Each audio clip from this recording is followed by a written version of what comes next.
Hi friends, വിഷ്ണുശാലിനിയുടെ പുതിയ എപ്പിസോഡില് ഒരാളെ കാറിൽ വരുന്നതാണ് തുടക്കത്തിൽ കാണിക്കുന്നത്. ശേഷം പിന്നീട് കാണിക്കുന്നത് ഒരാള് ഹർഷൻ ഇതുവരെ എത്തിയില്ലല്ലോ എന്ന് പറഞ്ഞ് ഒരു സ്ഥലത്ത് വെയിറ്റ് ചെയ്യാ. അപ്പണ്ടാവും ഹർഷൻ കാറിൽ വന്ന് ഇറങ്ങുന്നേ. ഹലോ എന്ന് പറഞ്ഞ് അവര് സംസാരിക്കുക. നിങ്ങൾ വന്നിട്ട് അധിക സമയം ആയില്ലല്ലോ. അപ്പൊ അയാൾ പറയും, ഇല്ല. എന്തായി തന്റെ അന്വേഷണം? എന്തെങ്കിലും വിവരം കിട്ടിയോ? ഹർഷൻ പറയും, ഇല്ല, നടക്കുന്നു. പറയും പോലെ നീ എന്താ ഇവിടെ? നീ എന്നെ കാണാൻ വേണ്ടി മാത്രം ഇവിടം വരെ വരാൻ സാധ്യതയില്ല. അപ്പൊ അയാൾ പറയും, വൈഫിന്റെ റിലേറ്റീവ്സ് കുറച്ച് ആൾക്കാർ ഇവിടെ ഉണ്ട്. അവിടെ ഒരു കുടുംബ പ്രശ്നം നോക്കാനായി ക്ഷേത്ര ജ്യോത്സ്യനെ കാണാൻ വന്നതാ. അതാ നിന്നോട് ഇവിടെ വെച്ച് കാണാന്ന് പറഞ്ഞത്. ഹർഷൻ ചോദിക്കും, എന്നിട്ട് ആളെ കണ്ടോ നീ? ഇല്ല, ആളെവിടെയോ പോയിരിക്കാ എന്നിങ്ങനെ പറഞ്ഞ് സംസാരിച്ച് നിൽക്കുമ്പോ അങ്ങോട്ടേക്ക് ഒരു കാറിലെ വേറൊരാൾ വരികയാണേ. വേറെ ആരും അല്ല, മധുശ്രീ ഹർഷനെ കാണുമ്പോ കാറ് നിർത്തും. ഇത് അവനല്ലേ ഹർഷൻ? ഷോ, ഇവനെങ്ങനെ ഇവിടെ എത്തി? ഓരോ മാരണങ്ങൾ വന്ന് കേറിക്കോളും. മനുഷ്യനെ ബുദ്ധിമുട്ടിക്കാനായി ഇവനൊക്കെ കെട്ടും പൊട്ടിച്ചുകൊണ്ട് കേറി വരാൻ കണ്ട സമയം.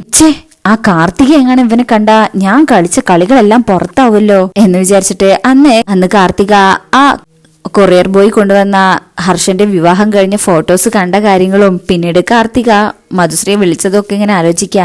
എന്നിട്ട് മധുശ്രീ പറയും, ഇവനെ വെച്ച് ഞാൻ ഒപ്പിച്ചു വെച്ചിരിക്കുന്ന വേണ്ടാദിനങ്ങളൊക്കെ പെറ്റ തള്ളയ്ക്ക് പോലും പൊറുക്കാൻ പറ്റാത്തതാ. ഇനിയിപ്പൊ നശൂലങ്ങൾ തമ്മിൽ കാണാതിരിക്കാൻ എന്താ ചെയ്യാ എന്നിങ്ങനെ പറഞ്ഞോണ്ട് നിൽക്കുമ്പോഴായിരിക്കും മറ്റൊരു കാർ അങ്ങോട്ട് വരുന്നത്. അപ്പൊ മധുശ്രീ അതാരാണെന്ന് നോക്കണേ. നോക്കുമ്പോ അതിന്ന് ഇറങ്ങി വരുന്നത് വിഷ്ണു, സത്യാമ്മയും കാർത്തികയും കൂടിയാണ്. ഇവരെ കാണുമ്പോ മധുശ്രീ വിചാരിക്കും, നന്നായി എന്ന് പറഞ്ഞ് തലയ്ക്ക് കൈവെക്ക.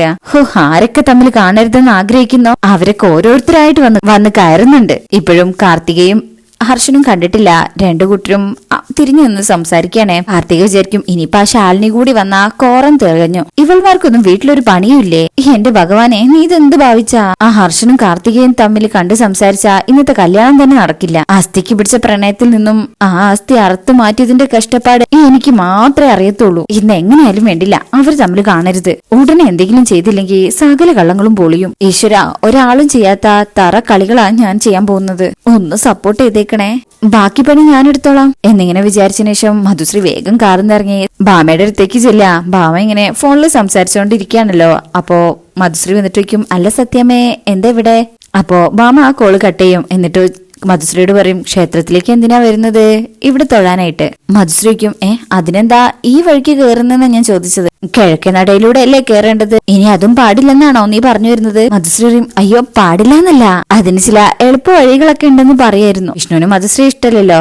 അമ്മേ, വഴിപാട് വല്ലതും കഴിക്കാണ്ടെങ്കിൽ അതിന്റെ കാര്യങ്ങൾ നോക്കുക, അല്ലാതെ അവളോട് ചുമ്മാ സംസാരിച്ചോണ്ടിരുന്ന് അല്ലെങ്കിൽ തന്നെ ഇവിടെ സ്വസ്ഥതയും സമാധാനവും തകർന്നു നിൽക്കുക. അതിനിടയിൽ ഇനി ഈശ്വരന്മാരുടെ ശാപം കൂടി താങ്ങാൻ വയ്യ. മധുശ്രീ പറയും, ധൃതി പിടിക്കാതെ വിഷ്ണു, ശക്തി കൂടിയ മൂർത്തിയാ, കാര്യങ്ങൾ കൃത്യമായി തിരക്കിയിട്ട് വേണം വഴിപാട് കഴിക്കാൻ. വിഷ്ണു പറയും, ഒന്ന് പോടിയാർന്ന്. അങ്ങനെ കാർത്തിക പറയും, എനിക്കറിയാവുന്ന ഒരു ശാന്തിക്കാരൻ പയ്യനുണ്ട് ഇവിടെ, നല്ല പയ്യനാ. അവനെ ഒന്ന് കണ്ടിട്ട് കയറിയ എല്ലാ കാര്യങ്ങളും കൃത്യമായി കഴിപ്പിക്കാം. പ്രത്യേകിച്ച് ഒരു മുടക്കവും വരാതെ ഇവരുടെ താലികെട്ട് നടക്കാനുള്ള കുറുക്കുവഴികളും പറഞ്ഞു തരും. ഭാമ പറയും, ഇനി ഒരു കുറുക്കുവഴിയും വേണ്ട, നേരായ രീതിയില് ഭംഗിയായിട്ട് തന്നെയാ ഇവരുടെ രണ്ടുപേരുടെയും കല്യാണം ഞാൻ നടത്താൻ പോകുന്നത്.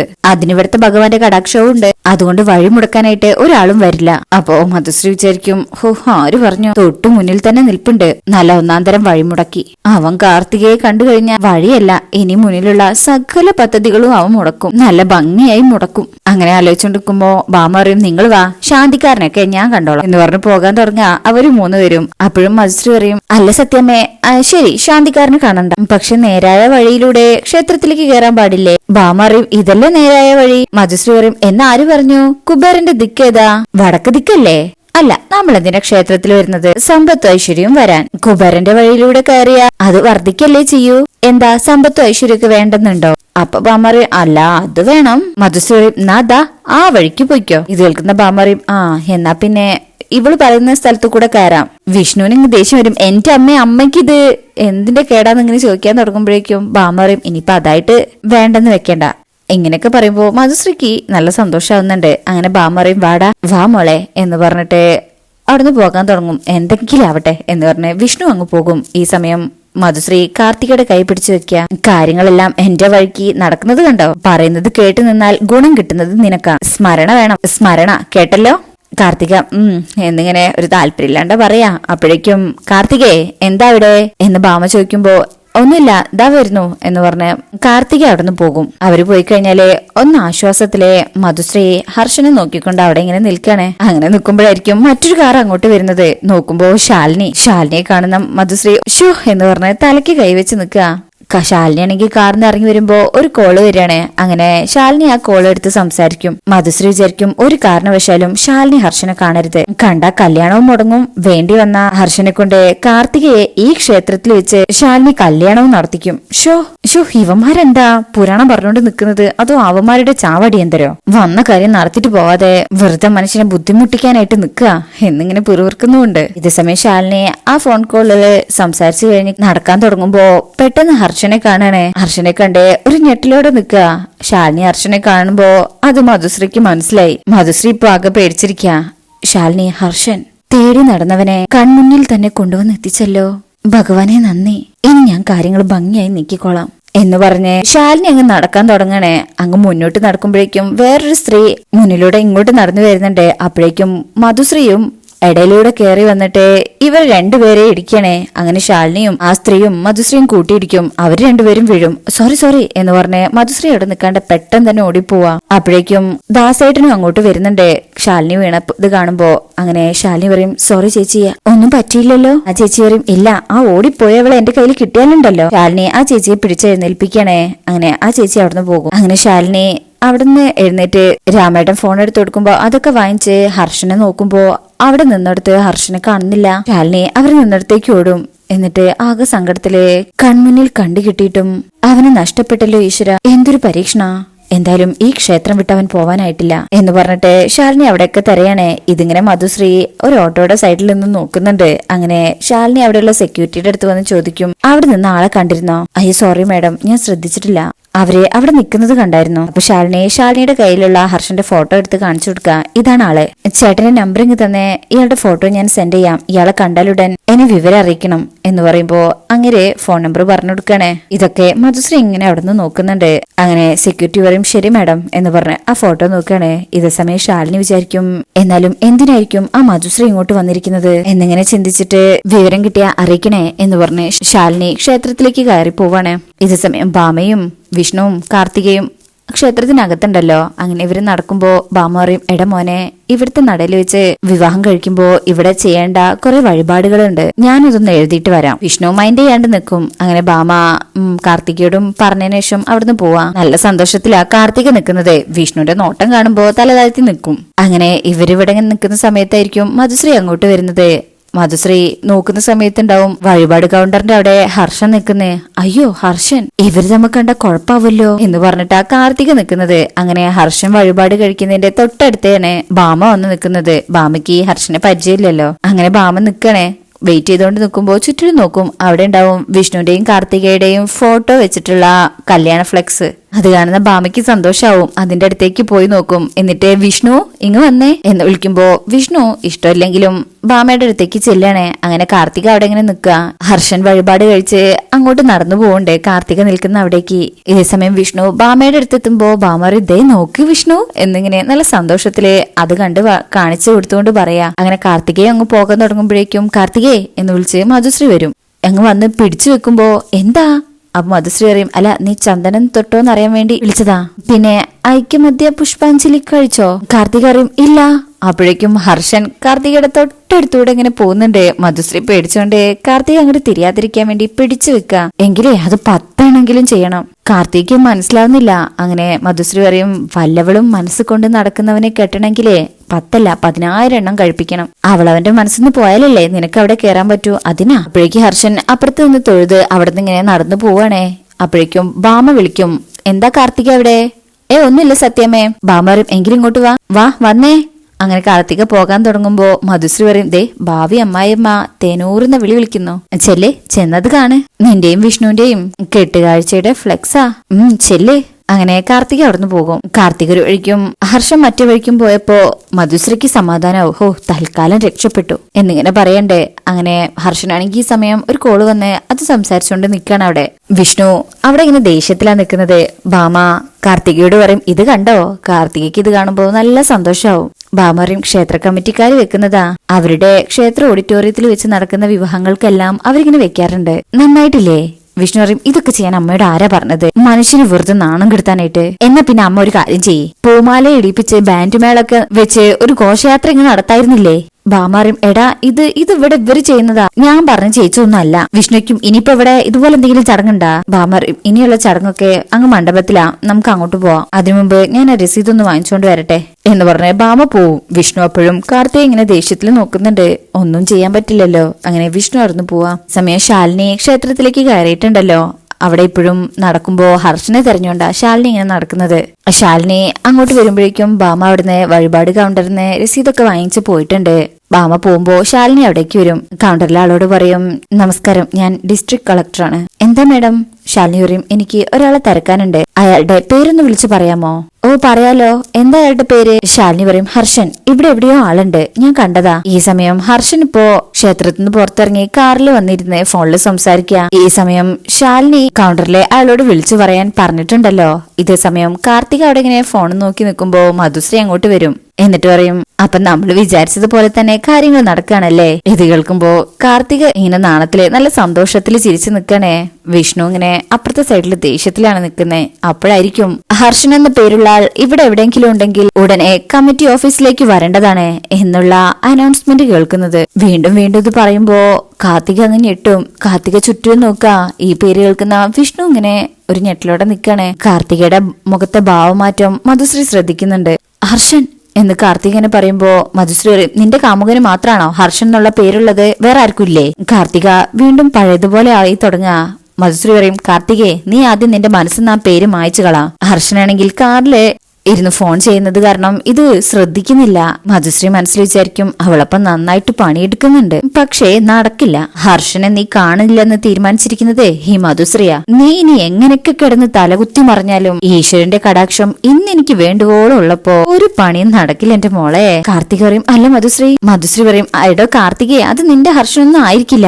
ഈ സമയം ശാലിനി കൗണ്ടറിൽ പറയും ആള് വരികയാണെങ്കിൽ എന്റെ മൊബൈലിൽ വിളിച്ചൊന്ന് അറിയിക്കാമോ? ശരി മാഡം, നമ്പർ പറയൂ. അങ്ങനെ ശാലിനി അങ്ങേർക്കും ഫോൺ നമ്പർ കൊടുക്കുക. അങ്ങനെ ശാലിനി അവിടുന്ന് പോകും. ഈ സമയം വിഷ്ണുവും അതുപോലെ കാർത്തികയും രണ്ട് സ്ഥലത്താണ് നിൽക്കുന്നുണ്ടെങ്കിലും ഈ അനൗൺസ്മെന്റ് കേട്ട് കഴിഞ്ഞാൽ ആ കമ്മിറ്റി ഓഫീസിന്റെ അവിടേക്ക് തന്നെയാണ് നോക്കിക്കൊണ്ട് നിൽക്കുന്നത് ഹർഷൻ വരുന്നത്.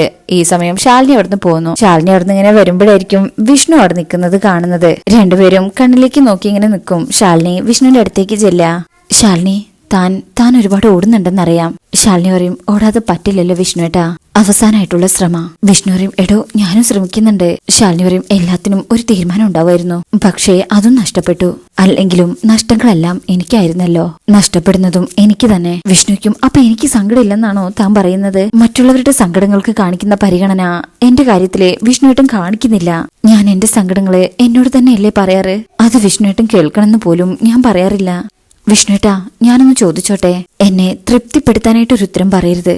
എപ്പോഴെങ്കിലും ഏതെങ്കിലും ഒരു സമയത്ത് എന്നെ വിഷ്ണുവേട്ടന്റെ കൂടെ കൂട്ടണമെന്ന് വിഷ്ണുവേട്ടൻ ശരിക്കും ആഗ്രഹിച്ചിട്ടുണ്ടോ? ചേർത്ത് നിർത്തണമെന്ന് ഉണ്ടോ? വിഷ്ണു ശാലിനിയുടെ കൈകളിലേക്ക് തന്നെ നോക്കും. എന്നിട്ട് കൈകൾ പിടിച്ചിട്ട് അപ്പോ താൻ എന്നെ അങ്ങനെയൊക്കെയാ എന്നിങ്ങനെ സങ്കടത്തിൽ ചോദിക്കും. ശാലിനിയും വിഷ്ണുവിന്റെ കൈ മുറുകെ പിടിച്ചിട്ട് പറയും ഇനി നമുക്കൊന്നിക്കണമെങ്കിൽ ഈശ്വരൻ എന്തെങ്കിലും ഒരു അത്ഭുതം സൃഷ്ടിക്കണം. അതിനുവേണ്ടി പ്രാർത്ഥിക്കാൻ തന്നെയാ വന്നത്. ഇതിന് മനസ്സുകൊണ്ട് കൂട്ടി നിൽക്കരുതെന്ന് പറയാനും. അപ്പോഴും വിഷ്ണു ഇങ്ങനെ കരയുന്നുണ്ട്. ശാലിനിയും കരഞ്ഞോണ്ടാ പറയുന്നത്. പക്ഷേ ഇവിടെ വന്നപ്പോ ഹർഷനെ മുന്നിലേക്ക് ഇട്ട് തന്നിട്ട് എന്റെ ആഗ്രഹം നടക്കുന്നുള്ളത് പോലെ ഒരു പ്രതീക്ഷ തന്നു. അത് കേൾക്കുന്ന വിഷ്ണുക്കും ഹർഷൻ ആ പ്രതീക്ഷയിലാ വിഷ്ണുട്ടാ ഇപ്പോഴും ഞാനിങ്ങനെ നിൽക്കുന്നത്. പക്ഷേ അത് ഇന്നത്തെ 12:30 ശുഭമുഹൂർത്തത്തില് അവസാനിക്കും. പിന്നെ വിഷ്ണുവേട്ടന്റെ വഴി, എനിക്ക് എന്റെ വഴി. ഇതിനിടയില് എവിടെങ്കിലും വെച്ചൊക്കെ നമ്മൾ കണ്ടെന്നിരിക്കും. ആരും കാണാതെ ഒരു പുഞ്ചിരിയെങ്കിലും എനിക്ക് തരണം വിഷ്ണുവേട്ടാ. എന്റെ ഒരു ആശ്വാസത്തിനാ എന്റെ പാതി എന്റെ ഒപ്പം ഉണ്ടെന്ന് എന്റെ മനസ്സിനെങ്കിലും ബോധ്യപ്പെടുത്തണ്ടേ. വിഷ്ണുവിന് ഇത് കേൾക്കുമ്പോ അങ്ങ് സങ്കടാവും. ശാലിനി അങ്ങനെ വിഷ്ണു പറയും ശാലിനി ഞാൻ ഇന്ന് തന്നെ കാർത്തികയെ കൊണ്ട് എന്നിങ്ങനെ പറയാൻ തുടങ്ങുന്നത് കണ്ടുകൊണ്ടായിരിക്കും ഭാമ വരുന്നത്. ഭാമയ്ക്ക് ഇത് കാണുമ്പോ ദേഷ്യം വരിക. വിഷ്ണു എന്ന് വിളിച്ച് ഇവരുടെ അടുത്തേക്ക് വരും. ശാലിനി ഇങ്ങനെ തല താഴ്ത്തി നിൽക്കുക. വിഷ്ണുവിന്റെ അടുത്ത് നോക്കുമ്പോ വിഷ്ണു മുഖം തിരിക്കും. ഭാമ പറയും ഏതാനും നിമിഷങ്ങൾ കൂടി കഴിഞ്ഞാ അവന്റെ കല്യാണമാ. നീ ഇവന്റെ ജീവിതത്തിലേക്ക് എന്ന് കയറിയോ അന്നു മുതൽ തുടങ്ങിയ ദുരന്ത എന്റെ കൊച്ചിന്. ഇനിയെങ്കിലും ഇവരൊന്ന് ജീവിക്കാൻ വിട്. വിഷ്ണു അമ്മേ എന്ന് വിളിക്കുമ്പോ ഭാമ പറയും നീ ഒന്നും മിണ്ടാതിരിക്കടാ. ഇവളെ ഇപ്പൊ പറഞ്ഞ് കാര്യങ്ങൾ പറഞ്ഞ് ബോധ്യപ്പെടുത്തി വിട്ടിട്ടില്ലെങ്കിൽ ഇവള് നിന്റെ തലേന്ന് പോവില്ല വിഷ്ണു. പട്ടിയെ പോലെ പറിച്ചു മാറ്റിയാലും അള്ളിപ്പിടിക്കും. അതാണ് ഇനം. ദേ കുറെ നാളെ ഒരുമിച്ചൊരു വീട്ടിൽ കഴിഞ്ഞ ബന്ധം വെച്ച് പറയാ, ദയവ് ചെയ്ത് എന്റെ മകനെ നീ ഇങ്ങനെ ഇനി ശല്യം ചെയ്യരുത്. ഇവനൊന്ന് ജീവിച്ചോട്ടെ. ദേ മകന്റെ ജീവിതത്തിനായിട്ട് ഒരു അമ്മയുടെ അപേക്ഷയായിട്ട് കണ്ടാ മതി. കൈകൂപ്പി പറഞ്ഞോണ്ട് പറയും, ഉപദ്രവിക്കാത്തൊന്ന് ഞങ്ങളുടെ മുന്നിൽ പോവാനാ പറഞ്ഞത്. വിഷ്ണു പറയും അമ്മ എന്ന് പറഞ്ഞു തുടങ്ങുമ്പോ തന്നെ ഭാമ വിഷ്ണുവിനെ സംസാരിക്കാൻ സമ്മതിക്കുന്നില്ല. വിഷ്ണു എന്ന് ഉച്ചത്തിൽ വിളിച്ച് ദേഷ്യത്തിൽ നോക്കും. ശാലിനിയോട് പറയും പോവാനല്ലേ പറഞ്ഞത്. ശാലിനി ഇങ്ങനെ ഒന്നും പറയാനാവാതെ സങ്കടത്തിൽ നിൽക്കുകയാണേ. വിഷ്ണു ശാലിനിയുടെ കൈ ഇങ്ങനെ മുറുകെ പിടിക്കുക. എന്നാ ഭാമ ഇങ്ങനെ ആട്ടുന്ന രീതിയിലല്ലേ സംസാരിക്കുന്നത്. ശാലിനി സങ്കടത്തോടു കൂടി ആ കൈ വിട്ടിട്ട് അവിടുന്ന് പോകും. വിഷ്ണു അതിങ്ങനെ നോക്കുക. കൂടെ വിഷ്ണുവും പിന്നാലെ പോകാൻ തുടങ്ങുമ്പോ വിഷ്ണു ഇവിടെ ചടങ്ങുകൾ ബാക്കിയുണ്ട്, നീ ഇവിടെ തന്നെ ഉണ്ടാവണം. വിഷ്ണു ആണെങ്കില് അമ്മയുടെ വാക്ക് ധിക്കരിക്കാനും വയ്യാതെ നല്ല ദേഷ്യത്തിലും അവിടെ ഇങ്ങനെ നിൽക്കണേ. ഇതേ സമയം ശാലിനി സെക്യൂരിറ്റിക്ക് ഫോട്ടോ കാണിച്ചു കൊടുത്തിട്ടുണ്ടല്ലോ, അങ്ങേരെ അതും വെച്ചോണ്ട് നിക്ക. ഷേ ഇയാളെ ഞാൻ കുറച്ചു മുമ്പ് കണ്ടതാണല്ലോ, ഇതെങ്ങോട്ട് പോയി എന്ന് പറഞ്ഞ് അവിടെ ഇങ്ങനെ നിക്കണേ. ഇതേ സമയം ഹർഷന്റെ ഫ്രണ്ട് അവിടെ ഇങ്ങനെ നിൽക്കുമ്പോ ഹർഷൻ അങ്ങോട്ട് വരിക. ഹർഷ നീ പറഞ്ഞ കാര്യങ്ങൾ കേട്ടപ്പോ നിന്നെ സഹായിക്കാൻ ചിലപ്പോ ദേ ഈ നമ്പറിന് കഴിഞ്ഞേക്കും. ഇതാരുടെ നമ്പറാ എന്ന് ഹർഷൻ ചോദിക്കുമ്പോ ആ നമ്പർ എടുത്തു കൊടുത്ത് ആ ഫ്രണ്ട് പറയും മധുശ്രീ എന്റെ ഒരു പരിചയക്കാരിയാ, അത്യാവശ്യം ചില ഉടായ്പകളൊക്കെ ചെയ്യാൻ ഇവള് ബെസ്റ്റാ, നീ ഒന്ന് കോണ്ടാക്ട് ചെയ്ത് നോക്ക്, ചിലപ്പോ ഗുണം ചെയ്താലോ. എല്ലാം ശരിയാവും ഹർഷ, ഇനി നമ്മൾ കാണുമ്പോ നിനക്കൊപ്പം കാർത്തിക ഉണ്ടാവും. ഹർഷൻ മൂളും. എന്നിട്ട് ഹർഷന്റെ കാർഡ് എടുത്തു കൊടുക്കും. ഇതെന്റെ കാർഡാണ്, നീ അവിടെ എത്തിയിട്ട് വിളിക്ക്. ശരിയടാ എന്ന് പറഞ്ഞ് ആ ഫ്രണ്ട് അവിടെ നിന്ന് പോവാം. അങ്ങനെ അയാൾ പോയി കഴിഞ്ഞാല് ഹർഷൻ മധുശ്രീയുടെ നമ്പറിലേക്ക് കോൾ ചെയ്യണേ. എന്നാ ആ കോൾ കിട്ടുന്നില്ല. ആ സമയത്തായിരിക്കും സെക്യൂരിറ്റി ഹർഷനെ കാണുന്നത്. ഫോണിലെ ഫോട്ടോ നോക്കിയിട്ട് ഇത് അയാളല്ലേ എന്ന് പറഞ്ഞിട്ട് കാറിന്റെ അടുത്തേക്ക് ചെല്ലുമ്പോഴേക്കും ഹർഷൻ മധുശ്രീയുടെ നമ്പർ പേഴ്സിൽ വെക്ക. ആ വെക്കുന്ന സമയം ഹർഷന്റെ കയ്യിലുള്ള എന്തോ ഒരു ഐഡന്റിറ്റി കാർഡ് താഴെ വീഴുന്നുണ്ട്. അങ്ങനെ സെക്യൂരിറ്റി അടുത്തേക്ക് ചെല്ലുമ്പോഴേക്കും ഹർഷൻ കാറിൽ കയറി പോവും. ഹലോ സർ എന്ന് വിളിച്ച് സെക്യൂരിറ്റി വരുന്നുണ്ടെങ്കിലും ഹർഷൻ കണ്ടിട്ടില്ല. ഹർഷൻ പോയതും നോക്കി ഹർഷന്റെ കയ്യിൽ നിന്ന് വീണ ആ ഒരു ID കാർഡും എടുത്ത് ആ സെക്യൂരിറ്റി അവിടെ നിൽക്കുമ്പോഴായിരിക്കും ശാലിനി അങ്ങോട്ട് വരുന്നത്. ചേട്ടാ ഞാൻ പറഞ്ഞ ആളെ കണ്ടിരുന്നോ? സെക്യൂരിറ്റി പറയും മാഡം ദേ ഇപ്പൊ ഇവിടുന്ന് അങ്ങോട്ട് പോയതേ ഉള്ളൂ, പുള്ളിയുടെ കയ്യിൽ നിന്ന് പോയ കാർഡാണ് മാഡം ഇത് എന്ന് പറഞ്ഞ് അത് ശാലിനിക്ക് കാണിച്ചു കൊടുക്കുക. അതിന്റെ അകത്ത് ഹർഷന്റെ നമ്പറൊക്കെ ഉണ്ട്. ശാലിനി ഉടൻ തന്നെ ആ നമ്പറിലേക്ക് ഡയൽ ചെയ്യും. നോട്ട് റീച്ചബിളാ പറയുന്നത്. ശാലിനി സെക്യൂരിറ്റിയോട് പറയും ഇനി കാണുകയാണെങ്കിൽ എന്റെ നമ്പറിലേക്ക് വിളിക്കണം, അറിയാലോ. ശരി മാഡം എന്ന് പറഞ്ഞ് സെക്യൂരിറ്റി അടുന്ന് പോകും. അവിടെ കല്യാണ ഒരുക്കങ്ങളൊക്കെ ഇങ്ങനെ നടന്നുകൊണ്ടിരിക്കുക. ശാലിനി കുടുംബശ്രീ വീട്ടിലെത്തിയിട്ടുണ്ട്. അപ്പോഴും വീണ്ടും വീണ്ടും ഇങ്ങനെ ഹർഷന്റെ നമ്പറിലേക്ക് തന്നെ വിളിക്കുക. എന്നാ കിട്ടുന്നില്ല. കിട്ടാതിരിക്കുമ്പോ ശാലിനിയുടെ സങ്കടം കൂടാണ്. എന്നിട്ട് വിചാരിക്കും സത്യമ്മയുടെ വാക്കുകളല്ല, വിഷ്ണുവേട്ടന്റെ മൗനാണ് എന്നെ തകർത്ത് കളയുന്നത്. എനിക്കേറെ വേദന ഉണ്ടാക്കുന്നതും അത് തന്നെയാ. സത്യമ്മ ഇപ്പൊ അത്രയും വേദനിപ്പിക്കുന്ന വാക്കുകൾ പറഞ്ഞപ്പോ ഒരു വാക്ക് വിഷ്ണുവേട്ടന്റെ ഭാഗത്തുനിന്ന് ഉണ്ടാകുന്ന ഞാൻ പ്രതീക്ഷിച്ചു. ഒരുപാട് കാലം ഒന്നിച്ച് ജീവിച്ചിട്ടില്ലെങ്കിലും ഒരുപാട് കാര്യങ്ങള് കുറച്ചു സമയം കൊണ്ട് പറഞ്ഞു തീർത്തവരാ നമ്മള്. ഒരുപാട് സ്വപ്നങ്ങളും നമ്മൾ ഒരുമിച്ച് കണ്ടതല്ലേ. എന്നിട്ടും എന്നിലെ സ്നേഹം മനസ്സിലാക്കിയെന്ന് സൂചിപ്പിക്കുന്ന രീതിയില് ഒരു ആശ്വാസവാക്ക് വിഷ്ണുവേട്ടന്റെ ഭാഗത്ത് നിന്നും ഒന്നും ഉണ്ടായില്ലല്ലോ. ഇനി ഒരു പിടിവെള്ളിയും ഞാൻ കാണുന്നില്ല വിഷ്ണുവേട്ടാ. ഓടി തളർന്നു വന്നിരിക്കുക. വിഷ്ണുവേട്ടന്റെ ശാലിനി ഇത്രയും നാൾ ജീവിച്ചത് വിഷ്ണുവേട്ടനിലേക്ക് എന്തെങ്കിലും എത്തുന്നുള്ള പ്രതീക്ഷയിലായിരുന്നു. ആ പ്രതീക്ഷയാ ഇന്ന് എന്തെങ്കിലുമായിട്ട് അസ്തമിക്കാൻ പോകുന്നത്. അഗ്നിസാക്ഷിയായിട്ട് എന്റെ കഴുത്തിൽ അണിയിച്ച താലി പോലെ മറ്റൊരു പെൺകുട്ടിയുടെ കഴുത്തിലും വിഷ്ണുവേട്ടൻ താലി കെട്ടാൻ പോകുന്നു. അതായത് വിഷ്ണുവേട്ടന്റെ ജീവിതത്തിൽ നിന്നും ഒരു പടിയിറക്ക്, ഒരു പറച്ചുമാറ്റം. പക്ഷേ അവസാന നിമിഷം വരെ ഈ ശാലിനി വിഷ്ണുവേട്ടന് വേണ്ടി പൊരുതും. കാരണം എനിക്ക് എന്റെ വിഷ്ണുവേട്ടനല്ലാതെ മറ്റാരുമില്ല. ഇനി ആ സ്ഥാനത്തേക്ക് മറ്റൊരാൾ വരികയില്ല.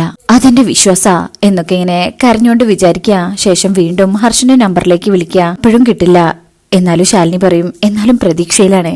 എപ്പോഴെങ്കിലും എന്നെ സഹായിക്കാൻ വേണ്ടി എവിടെന്നെങ്കിലും ഒരു കോള് വരുന്നുള്ള ഒരു പ്രതീക്ഷ ചിലപ്പോ തോന്നലാവും, മനസ്സിലെ ആഗ്രഹവും ആവാം. എന്തായാലും ഞാൻ പെട്ടെന്ന് അങ്ങനെ കീഴടങ്ങി തരാൻ ഒരുക്കമല്ല, കാത്തിരിക്കും. എനിക്ക് വേണ്ടി വിഷ്ണുവേട്ടനിലേക്ക് എന്നെ തിരിച്ചെത്തിക്കാൻ ഒരു അദൃശ്യ ശക്തിയുടെ സഹായം ഉണ്ടായിരിക്കുമെന്നുള്ള പ്രതീക്ഷയോടെ തന്നെ കാത്തിരിക്കും. ഇതേ സമയം ഹർഷൻ മറ്റൊരു സ്ഥലത്തെത്തിയ ശേഷം നേരത്തെ കണ്ട് ആ ഫ്രണ്ടിനെ വിളിക്കുകയാണ്. അശോകൻ, ഞാൻ ആ പെൺകുട്ടിയുടെ വീട് തെരഞ്ഞു പോയി. എന്തായിരുന്നു ആ കുട്ടിയുടെ പേര്? അശോക് പറയും മധുശ്രീ. മധുശ്രീ വീട്ടിൽ ചെന്നിരുന്നു, പക്ഷെ വീട് ലോക്കാ. വിളിച്ചിട്ട് ഫോണും എടുക്കുന്നില്ല. എന്തായാലും ഞാൻ കുറച്ചു സമയം കൂടെ ഇവിടെ വെയിറ്റ് ചെയ്യണേ, ഒന്നുകൂടെ ഫോൺ ചെയ്ത് നോക്കിയിട്ടില്ലെങ്കിൽ ഞാൻ പോകും എന്ന് പറഞ്ഞ് ആ ഫോൺ കോള് കട്ട് ചെയ്യാ. അങ്ങനെ ഫോൺ ചെയ്യുന്ന സമയത്തൊക്കെ ആയിരിക്കും ശാലിനി ഇങ്ങനെ വിളിക്കുന്നത്. എന്നാ കോള് കിട്ടുന്നില്ല. ശാലിനി ഇങ്ങനെ ടെൻഷനോടെ സങ്കടത്തോടെയാ നിൽക്കുന്നത്. ഇതേ സമയം ഹർഷൻ അവിടെ നിന്ന് മധുശ്രീയും വിളിക്കുന്നുണ്ട്. അപ്പോഴായിരിക്കും ആ വഴി ഡ്യൂട്ടി കഴിഞ്ഞ് സെക്യൂരിറ്റി പോകുന്നത്. സെക്യൂരിറ്റി ഹർഷനെ കാണുമ്പോ ഇതാ മേഡം പറഞ്ഞ ആളല്ലേ എന്ന് വിചാരിച്ച് കയ്യിലുള്ള ആ ഫോട്ടോ ഒന്നുകൂടി കൺഫേം ചെയ്യാൻ നോക്കിയിട്ട് ഇത് തന്നെ ആള്. ഇതേസമയം ശാലിനി ടെൻഷനില്ല. എന്റെ ജീവന്റെ ഒരു ഭാഗം ഇന്ന് നഷ്ടപ്പെടും. ഹർഷനെ കണ്ടെത്താമെന്നുള്ള പ്രതീക്ഷയും കൈവിട്ടു പോയ സ്ഥിതിക്ക് ഇനി വരുന്നതെല്ലാം വിധിയാണെന്ന് കരുതാം. അങ്ങനെ സമാധാനിക്കാനേ നിവൃത്തിയുള്ളൂ. എന്റെ സ്വപ്നങ്ങൾ, എന്റെ കാത്തിരിപ്പ് എല്ലാം ഇന്ന് 12 മണിയോടെ അവസാനിക്കും. ഒരേ ഒരു വഴി എനിക്ക് തുറന്നു തരണേ എന്റെ കൃഷ്ണ എന്നിങ്ങനെ വിചാരിച്ചുകൊണ്ട് നിൽക്കുമ്പോഴായിരിക്കും ആ കോള് വരുന്നത്. ശാലിനി ആ കോൾ എടുക്കും. അങ്ങനെ അയാൾ പറയും, മാഡം ഞാൻ ക്ഷേത്രത്തിലെ സെക്യൂരിറ്റിയാ. ശാലിനിക്ക് ആ കോള് വരുമ്പോ ഒരു പ്രതീക്ഷയുണ്ട്. അങ്ങനെ സെക്യൂരിറ്റി പറയും, മാഡം നേരത്തെ ഒരാളുടെ ഫോട്ടോ കാണിച്ചെന്നില്ലേ, അയാളിപ്പോ എന്റെ മുന്നിലുണ്ട്. ആര്, ഹർഷനോ? സെക്യൂരിറ്റി പറയും, മാഡം എനിക്കൊരു ഫോട്ടോ കാണിച്ചെന്നില്ലേ, അയാള് തന്നെ. ശാലിനി പറയും, പ്ലീസ് ഫോണൊന്ന് അയാൾക്ക് കൊടുക്കാമോ? അയാളെ എന്റെ കുറച്ച് അപ്പുറത്താണ് മാഡം, ഗാന്ധി ജംഗ്ഷന്റെ ബസ് സ്റ്റോപ്പിനടുത്ത്. മാഡം ഇങ്ങോട്ട് പെട്ടെന്നൊന്ന് വരാമോ? ഞാൻ പെട്ടെന്ന് എത്തിയേക്കാം. അതുവരെ അയാളൊന്ന് ബ്ലോക്ക് ചെയ്തേക്കണേ. അപ്പോ സെക്യൂരിറ്റി പറയും, അത് ഞാൻ ഏറ്റു, പെട്ടെന്നൊന്ന് വന്നാ മതി. ശരി എന്ന് പറഞ്ഞ് ശാലിനി ആ കോള് കട്ട് ചെയ്യണേ. ഈശ്വര എന്ന് വിളിച്ച് ഒരു പ്രതീക്ഷയോട് കൂടിയാണ് ശാലിനി അവിടെ നിന്ന് ഇറങ്ങുന്നത്. അപ്പോഴേക്ക് സെക്യൂരിറ്റി അവിടെ ഹർഷന്റെ അടുത്തേക്ക് ചെല്ലും. ഹലോ, ഞാനിവിടെ ക്ഷേത്രത്തിലെ സെക്യൂരിറ്റിയാ എന്ന് പറഞ്ഞ് സംസാരിക്കാൻ തുടങ്ങുക. ശാലിനി ആണെങ്കിൽ വീട്ടിൽ നിന്ന് ഇറങ്ങി ഓടിയിട്ടുണ്ട്. വണ്ടിയൊന്നും കിട്ടിയിട്ടില്ല. അങ്ങനെ വേഗം പോകുമ്പോ കാണുന്ന വണ്ടിക്കൊക്കെ കൈ കാണിക്കുന്നുണ്ടെങ്കിലും ആരും നിർത്തുന്നില്ല. ഇതേസമയം ഹർഷനോട് സെക്യൂരിറ്റി സംസാരിക്കുക. ശാലിനിയെ കുറിച്ച് പറയാ, മാഡം സാറിനെ തിരക്കി ഇവിടെ ക്ഷേത്രത്തിൽ ഒരുപാട് നടന്നു. മാഡം വരുന്നതിന്റെ തൊട്ടു മുമ്പ് സാറും സാറിന്റെ കൂട്ടുകാരനും കൂടെ അവിടെ സംസാരിച്ച് നിൽപ്പുണ്ടായിരുന്നു. ഞാനത് കണ്ടതാ. അപ്പൊ ഹർഷൻ പറയും, എന്തായാലും ഒന്നുകൂടെ ഒന്ന് വിളിച്ചു നോക്കൂ, വരുന്നുണ്ടെങ്കിൽ വെയിറ്റ് ചെയ്യാൻ ഞാൻ തയ്യാറാ. അപ്പൊ സെക്യൂരിറ്റി പറയും, എനിക്ക് ക്ഷേത്രത്തിലേക്ക് പോകാനുള്ള സമയമായി, ഒരു ചായ കുടിച്ചിട്ട് വരാന്ന് പറഞ്ഞ് ഇറങ്ങിയതാ. എന്തായാലും ഞാൻ ഒന്നുകൂടെ ഒന്ന് വിളിച്ചു നോക്കാം, എവിടെ എത്തിന്ന് അറിയാലോ. ഹർഷൻ പറയും, ശരി. അങ്ങനെ സെക്യൂരിറ്റി ശാലിനിയെ വിളിക്കുക. ശാലിനി ആണെങ്കിൽ റോഡിലൂടെ ഒക്കെ ഓടി വരുന്നുണ്ട്. അങ്ങനെ ആ കോള് വരുമ്പോ ശാലിനി എടുക്കാം. മാഡം എവിടെ എത്തി? ശാലിനി പറയും, ഞാനിതാ ഗാന്ധി ജംഗ്ഷന്റെ ഇവിടെ എത്താറായി. സെക്യൂരിറ്റി പറയും, മാഡം എനിക്ക് അർജന്റായിട്ട് ക്ഷേത്രം വരെ പോണം. ആ സാറ് ഇവിടെ ഉണ്ട്, മാഡം വരുന്നു പറഞ്ഞാ ഞാനിവിടെ സാറിനെ നിർത്തിയിരിക്കുന്നത്. ശാലിനി പറയും, ഒരു കാരണവശാലും പോവരുതെന്ന് പറ, ഞാനിതാ ഇവിടെ അടുത്തെത്തി എന്ന് പറഞ്ഞ കോള് കെട്ടയും. ഹർഷനോട് പറയും, മാഡം ഇവിടെ അടുത്തെത്തിയിട്ടുണ്ട്, സാറിനോട് പോകരുതെന്ന് പ്രത്യേകം പറഞ്ഞു. എന്തോ വളരെ അത്യാവശ്യമുള്ള കാര്യം പറയാനാ, ഇല്ലെങ്കിൽ പിന്നെ സാറിന് ഇങ്ങനെ തിരക്കി നടക്കില്ല. ഹർഷൻ പറയും, എങ്കിൽ ഇയാൾ പൊക്കോ, എന്നെ കാണാനായി ഇത്രയ്ക്ക് അത്യാവശ്യമായി അന്വേഷിച്ച് നടക്കുന്നുണ്ടെങ്കിൽ തീർച്ചയായും സീരിയസ് ആയിട്ട് എന്നോട് എന്തെങ്കിലും പറയാനുണ്ടാകും. ഞാൻ കണ്ടിട്ടേ പോകൂ, തീർച്ച. എനിക്ക് ആ മാഡത്തിന്റെ നമ്പർ ഒന്ന് തന്നേക്കൂ എന്ന് പറയുമ്പോ സെക്യൂരിറ്റി ശാലിനിയുടെ നമ്പർ ഹർഷന് കൊടുക്കുക. എന്നാ ഞാൻ പോവാണ് സർ എന്ന് പറഞ്ഞിട്ട് ആ സെക്യൂരിറ്റി പോകും. ശാലിനി ആണെങ്കിൽ നടന്ന് അവിടെ ക്ഷീണിച്ചിട്ടുണ്ട്. അല്ല, ഈ ക്ഷേത്രത്തിലേക്കുള്ള വഴി എന്നിങ്ങനെ വഴിയിൽ കാണുന്ന ഒരാളോട് ചോദിക്കുമ്പോ അങ്ങേരെ എളുപ്പ വഴിയൊക്കെ പറഞ്ഞു കൊടുക്കുക. അങ്ങനെ ശാലിനി ഇങ്ങനെ നടന്ന് പോവാ. നന്നായിട്ട് ക്ഷീണിച്ചിട്ടുണ്ട്, ടെൻഷനും ഉണ്ട്. ഹർഷൻ ഒരുപാട് സമയം വെയിറ്റ് ചെയ്യുന്നേ. അങ്ങനെ ശാലിനിയുടെ നമ്പറിലേക്ക് വിളിക്കും. അറിയാത്ത നമ്പറിന് കോള് വരുമ്പോ ശാലിനി അത് എടുക്കുന്നില്ല, അത് കട്ട് ചെയ്യും. അത് കട്ട് ചെയ്തങ്ങ് നടക്കുമ്പോഴായിരിക്കും ഹർഷൻ അവിടെ നിൽക്കുന്നത് കാണുന്നത്. ഹർഷനെ കാണുന്നതും ശാലിനി ആകാംക്ഷയോടെ ആ റോഡ് നോക്കാണ്ട് അങ്ങ് മുറിച്ചു കിടക്കുമ്പോ ഒരു വണ്ടി വന്ന് ശാലിനിയെ ഇടിക്കുകയാണേ. ശാലിനി ആർത്ത് കരഞ്ഞ് താഴേക്ക് വീഴും. അതില് ഫോണൊക്കെ തെറിച്ചു പോവാണേ. ഇത് കണ്ടുകൊണ്ട് ഹർഷനും ഓടി വരുന്നുണ്ട്. കൂടെ നാട്ടുകാരും. ഹർഷൻ വേഗം ഓടി വന്ന്, ഹലോ എഴുന്നേക്കൂ എന്ന് പറഞ്ഞിങ്ങനെ വിളിക്കണേ. ശാലിനിയുടെ ബോധം ഇങ്ങനെ പോയി തുടങ്ങാ. ആരെങ്കിലും പിടിക്കി എന്നിങ്ങനെ ഹർഷൻ പറയാ. അങ്ങനെ ശാലിനിയെ ഹർഷന്റെ കാറിൽ കയറ്റി ഹോസ്പിറ്റലിലേക്ക് കൊണ്ടുപോവാണ്. ശേഷം പിന്നീട് കാണിക്കുന്നത് ഹോസ്പിറ്റലിലെ വിഷ്ണുവിന്റെ വണ്ടി വരുന്നതാണ്. വിഷ്ണു ടെൻഷനോട് ഓടി വരും. എന്താ സംഭവിച്ചേ എന്ന് കമലനോട് ചോദിക്കും. കമലൻ പറയും, ഒന്നും പറയണ്ട, കഷ്ടകാലം എന്ന് പറഞ്ഞാൽ മതിയല്ലോ. വിജില ഒന്ന് കുളിമുറിയിൽ വീണു, എന്നിട്ടോ തലയിടിച്ചു, കാലിന് മുട്ടിന് താഴെ ഒടിവുണ്ടെന്നാ പറഞ്ഞത്. വിഷ്ണു പറയും, ഷോ എന്തൊരു കഷ്ട, കുഴപ്പമാണല്ലോ. കമലൻ പറയും, അതേന്നെ, നല്ല വേദനയുണ്ട്, കൊണ്ടുവരുന്നത് വരെ നിർത്താതെയുള്ള കരച്ചിലായിരുന്നു. ഇപ്പൊ അവര് മരുന്ന് കൊടുത്തിട്ടുണ്ട്, വേദനയ്ക്ക് എന്തോ കുറവുണ്ടെന്ന് തോന്നുന്നു. വിഷ്ണു പറയും, ഡാ നീ ടെൻഷൻ അടിക്കണ്ട, ഇപ്പോ കുഴപ്പമൊന്നുമില്ലല്ലോ, അത് ഭാഗ്യമായിട്ട് കരുത്. കമൽ നല്ല ടെൻഷനില്ല. ആശാൻ അറിയാലോ അവളുടെ കാര്യം. ചെറിയൊരു പനി വന്നാൽ പോലും എന്നെ അവൾ ഒരിടത്ത് ഇരുത്തില്ല. ഇപ്പൊ 2-3 വട്ടം തിരക്കിന്ന് പറഞ്ഞു. സംഭവം നടക്കുമ്പോ ഞാൻ അവിടെ ഇല്ല, പിന്നെ കുട്ടിന്റെ വണ്ടി വിളിച്ചിങ്ങ് പോന്നു. അല്ല ആശാനെ, എന്തായി വീട്ടിലെ കാര്യം? അതോർത്തിട്ട് ഒരു സമാധാനം ഇല്ലടാ. അമ്മയുടെ ഓരോ കാര്യവും തീരുമാനവും എന്റെ മനസ്സ് മനസ്സിലാക്കാൻ അവിടെ ആരില്ലെന്ന് അറിയുമ്പോ അത് അതിലേറെ സങ്കടമാ. കമലം പറയും, അങ്ങനെയൊന്നും പറയില്ല ആശാനെ. ആശാൻ ഒരിക്കലെങ്കിലും ആശാന്റെ മനസ്സ് മനസ്സിലാക്കിയിട്ടുണ്ടോ? ഇല്ല, മനസ്സിലാക്കിയിട്ടില്ല, മനസ്സിലാക്കാൻ ശ്രമിച്ചിട്ടുമില്ല. ഈ കല്യാണം നടത്താതിരിക്കാൻ ഏട്ടത്തമ്മ ഓടുന്നതിന്റെ ഒരു അംശം പോലും ആശാൻ ഓടിയിട്ടുമില്ല. ഇല്ല, പാവം ഇപ്പൊ എവിടെങ്കിലും കരഞ്ഞു തളർന്നിരിക്കുന്നുണ്ടാകും. ഈ സമയത്തായിരിക്കും ഹർഷൻ ശാലിനിയെ ആ ഹോസ്പിറ്റലിലേക്ക് കൊണ്ടുവരുന്നത്. കാറിന് ഹർഷൻ ഇറങ്ങുന്നതൊക്കെ വിഷ്ണുവും കമലനും ശ്രദ്ധിക്കുന്നുണ്ട്. പെട്ടെന്ന് വന്ന് ഹർഷൻ കാറിന് ഇറങ്ങി അകത്തേക്ക് ഓടിപ്പോവാണ് സ്ട്രക്ചർ എടുക്കാൻ. ഇവര് പിന്നെ അങ്ങോട്ട് ശ്രദ്ധിക്കുന്നില്ല. തന്റെ പ്രാണന് തന്റെ പാതിയാണ് അവിടെ കിടക്കുന്നതെന്ന് വിഷ്ണു അറിയുന്നുമില്ല. ശാലിനിക്ക് ബോധവുമില്ല. അങ്ങനെ അപ്പോഴേക്കും ഹർഷൻ സ്ട്രക്ചറും അവിടുത്തെ അറ്റൻഡേഴ്സിനെയൊക്കെ വിളിച്ചു കൊണ്ടുവരും. ഡോറ് തുറന്ന് ശാലിനിയെ പുറത്തേക്ക് എടുക്കാൻ നോക്കുകയാണേ. വിഷ്ണു പറയും, ഏതോ ആക്സിഡന്റ് കേസാണെന്ന് തോന്നുന്നു. കമലം പറയും, അതിങ്ങനെ വന്നുകൊണ്ടിരിക്കും, വാഹനങ്ങൾ കൂടുന്നതിനനുസരിച്ച് മറ്റു വികസനങ്ങളൊന്നും ഇല്ലല്ലോ എന്നിങ്ങനെ പറയുന്നതിന് അവര് സംസാരിച്ചുകൊണ്ട് നിൽക്കുക. അപ്പോഴേക്കും ഹർഷൻ ശാലിനിയെ എടുത്ത് ആ സ്ട്രക്ചറിലേക്ക് കിടത്തും. അപ്പോഴും വിഷ്ണു അങ്ങോട്ട് നോക്കുന്നില്ല. അങ്ങനെ കിടത്തി അവിടെയാണെങ്കിൽ അറ്റൻഡേഴ്സും നഴ്സുമാരൊക്കെ ഇങ്ങനെ കൂടി നിൽക്കുന്നുണ്ട്. ശാലിനിയുടെ മുഖം വിഷ്ണുവിന് കാണുന്നില്ല. വിഷ്ണു നോക്കുമ്പോ ശാലിനിയുടെ മുഖം മറിഞ്ഞിട്ടുണ്ട്. ഹർഷനെയാണെങ്കിൽ വിഷ്ണുവിന് അറിയില്ലല്ലോ. അങ്ങനെ ഹോസ്പിറ്റലിന്റെ അകത്തേക്ക് കൊണ്ടുപോവാണ്. ശാലിനിയെ കണ്ടിട്ടില്ലെങ്കിലും അടുത്ത് ശാലിനി എത്തുമ്പോ വിഷ്ണുവിന്റെ നെഞ്ചിങ്ങനെ പിടയ്ക്കുമല്ലോ, ആ ഒരു ഫീലിംഗ് വിഷ്ണുവിന് വരുന്നുണ്ട്. നെഞ്ചത്ത് ഇങ്ങനെ പിടിച്ച് മാല മുറുകെ പിടിക്കും. ആ നൃത്തം കാണുമ്പോ കമലൻ ചോദിക്കും, എന്തു പറ്റി ആശാനെ? വിഷ്ണു ഏയ് നെഞ്ചിലെന്തോ വല്ലാത്തൊരു ബുദ്ധിമുട്ട് പോലെ. അതാ ആക്സിഡന്റ് കേസ് കണ്ടതുകൊണ്ടായിരിക്കും. വിഷ്ണു പറയും, അല്ല എന്തോ സ്വന്തത്തിൽ ആർക്കോ പറ്റിയതുപോലെ, കൈക്കും കാലിനും ഒരു തളർച്ച പോലെ. കമലം പറയും, അത് ആശാന് വെറുതെ തോന്നുന്നതായിരിക്കും. പിന്നെ ഇന്നത്തെ ദിവസം ആശാനെ സംബന്ധിച്ച് വല്ലാത്തൊരു ദിവസം തന്നെയാ. എല്ലാ മാനസിക ബുദ്ധിമുട്ടും ഉണ്ടാവും. വിഷ്ണു പറയും, അതൊന്നും എന്നെ ബാധിക്കുന്നില്ലടാ. ആ കാർത്തികയ്ക്ക് ഇപ്പോ അവിടെ പിടിച്ചു നിൽക്കാൻ ഈ ഒരു ചടങ്ങ് നടത്തിയേ പറ്റൂ. മനസ്സുകൾ തമ്മിൽ പൊരുത്തില്ലെങ്കിൽ പിന്നെ എന്ത് താലി കെട്ട്. അമ്മയെ ബോധ്യപ്പെടുത്താനും തൃപ്തിപ്പെടുത്താനുമായിട്ട് ഓരോ വേഷം കെട്ട്. അത് മാത്ര എന്നെ സംബന്ധിച്ച് ഇങ്ങനെ നടന്നുകൊണ്ടിരിക്കുന്നത്. അന്നും ഇന്നും എന്നും എന്റെ മനസ്സില് ഒരു രൂപയേ ഉള്ളൂ. അതെന്റെ ശാലിനി മാത്രമാ. ആ സ്ഥാനത്തേക്ക് ഒരാൾ വരെയില്ല, വരാൻ ഞാൻ സമ്മതിക്കത്തുമില്ല. കമലൻ പറയും, എനിക്കറിയാം ആശാനെ, അതുകൊണ്ട് ആശാൻ പറഞ്ഞത് 100% ശരിയാണെന്നും അറിയാം. മറ്റുള്ളവർ എന്തും പറഞ്ഞോട്ടെ, എന്തും കാണിച്ചോട്ടെ, ആശാന്റെ രീതിക്ക് മുന്നോട്ട് പോയാൽ മതി. വിഷ്ണു പറയും, ശാലിനിയോടുള്ള വാശി അതാ അമ്മ ഈ കല്യാണം വരെ എത്തിച്ചത്. അതിന് അമ്മയെ കുറ്റം പറയാൻ പറ്റുമോ? അതുമില്ല. അമ്മ ചോദിക്കുന്ന ചോദ്യങ്ങൾക്ക് ശാലിനിക്ക് ഉത്തരം കൊടുക്കാൻ കഴിയാത്തോടത്തോളം കാലം എനിക്ക് അമ്മയെ എതിർക്കാനും കഴിയില്ലല്ലോ. വല്ലാത്തൊരു ധർമ്മസങ്കടത്തിലാ ഓരോ ദിവസവും തള്ളി നീക്കുന്നത്. കമലൻ പറയും, എല്ലാം ശരിയാവും ആശാനെ. ഇപ്പൊ തന്നെ എന്റെ പെങ്ങളുടെ അവസ്ഥ കണ്ടില്ലേ? ഇനി ഇവിടെ എത്ര ദിവസം കിടക്കണം, എന്തൊക്കെ ട്രീറ്റ്മെന്റ് ചെയ്യണമെന്ന് പോലും അറിയില്ല. എന്തോ ഒരു ഉറപ്പിലങ്ങ് നിക്കാണ്. വിഷ്ണു പറയും, ഞാൻ നിൽക്കുന്ന എന്റെ കാര്യത്തില് ഒരു ഉറപ്പുമില്ല. വരുന്നിടത്ത് വെച്ച് കാണാം. കമലൻ പറയും, ആശാനെ നമുക്ക് അകത്ത് കയറിയിരിക്കാം. എന്തെങ്കിലും വാങ്ങിക്കണമെന്നുണ്ടെങ്കിൽ അവർ എന്നെ തിരക്കും. വിഷ്ണു പറയും, ആ ശരിയാ, നമുക്ക് അകത്തേക്ക് പോകാം എന്ന് പറഞ്ഞ് അവര് ഹോസ്പിറ്റലിനകത്തേക്ക് കയറണേ. ഇതേ സമയം ശാലിനിക്ക് ബോധം വന്നിട്ടില്ല. ഡോക്ടർ മുറിയൊക്കെ ഇങ്ങനെ കെട്ടിക്കൊണ്ടിരിക്കണേ. ഹർഷൻ അവിടെ വെയിറ്റ് ചെയ്യുന്നുണ്ട് പുറത്ത്. ഡോക്ടർ ഇങ്ങനെ ശാലിനിയെ പരിശോധിച്ചുകൊണ്ടിരിക്കുക. അപ്പോഴായിരിക്കും വിഷ്ണുവും കമലനും കൂടെ ഹർഷൻ ഇരിക്കുന്നിടത്തേക്ക് വരുന്നത്. ഹർഷന്റെ അടുത്തെത്തി കഴിയുമ്പോ കമലൻ പറയും, ആശാനെ ഞാൻ ലാബ് വരെ ഒന്ന് പോയിട്ട് വരാം. ആരെങ്കിലും വന്ന് ചോദിച്ചാലേ ആശാൻ കാര്യങ്ങളൊന്ന് ഡീൽ ചെയ്തേക്കണേ. പിന്നെ മരുന്ന് വാങ്ങിക്കേണ്ട കാര്യം പറഞ്ഞാ വിഷ്ണു പറയും, നീ പോയിട്ട് വാടാ. കമലൻ പേഴ്സൊക്കെ എടുക്കുന്നുണ്ട്. വിഷ്ണു പറയും, നീ പോയിട്ട് വാടാ, നിന്നോട് പോവാനല്ലേ പറഞ്ഞത്, ഞാനില്ലേ ഇവിടെ എന്ന് പറഞ്ഞ് അവിടുന്ന് പറഞ്ഞേക്കാണ്. ഹർഷനും വിഷ്ണുവും ഇപ്പൊ അടുത്തടുത്താണ്. പരസ്പരം അവർക്ക് രണ്ടുപേർക്കും അറിയില്ലല്ലോ. ഹർഷനാണെങ്കിൽ അവിടെ ഇരിക്കുന്നുണ്ടെങ്കിലും ഇടയ്ക്കിടയ്ക്ക് എഴുന്നേറ്റ് ശാലിനി കിടക്കുന്ന അവിടേക്ക് ഇങ്ങനെ നോക്കുന്നുണ്ട്. അങ്ങനെ ടെൻഷനിൽ നിൽക്കണാണുമ്പോ വിഷ്ണു ഹർഷനോട് സംസാരിക്കാ. എന്തു പറ്റിയതാ?